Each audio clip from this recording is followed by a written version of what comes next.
1964 முன் தனுஷ்கோடி ஒரு உயிருள்ள நகரம். பாம்பன் பாலம் வழியே ரயில்கள் ஓடியது. இலங்கைக்கு செல்லும் படகுகள் தினமும் இயங்கின. டிசம்பர் மாதத்தில் வங்கக்கடலில் இயற்கை மாறத் தொடங்கியது. சில நாட்களில் அது வரலாறு காணாத சூறாவளியாக மாறியது. அந்த காலத்தில் வானிலை எச்சரிக்கை வசதிகள் மிக குறைவு. வானிலை அறிக்கை புயல் எச்சரிக்கை, தென்கடலோரத்தில் கனமழை. 22 டிசம்பர் மாலை கடல் அசாதாரணமாக கொந்தளித்தது. மணிக்கு 250 கிமி வேக காற்று ஊரை தாக்கியது. 20 அடிக்கும் மேலான பேரலைகள் சுனாமியைப் போல ஊருக்குள் புகுந்தன. தனுஷ்கோடி ரயில் கடலில் இழுத்துச் செல்லப்பட்டு பயணிகள் அனைவரும் பலியானார்கள்.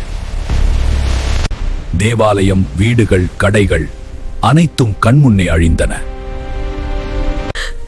அந்த இரவு முழுவதும் மரணத்தின் கூக்குரல் மட்டுமே கேட்டது. காலை வந்தபோது தனுஷ்கோடி உயிரற்ற பாலைவனமாக இருந்தது. அரசு தனுஷ்கோடியை மனிதர் வாழ தகுதியற்ற பகுதி என அறிவித்தது. இன்றும் அந்த சிதிலங்கள் 1004 கதையை சொல்கின்றன. கடல் எப்போது வேண்டுமானாலும் தன் சக்தியை காட்டும் என்பதை நினைவூட்டும் சாட்சியே தனுஷ்கோடி.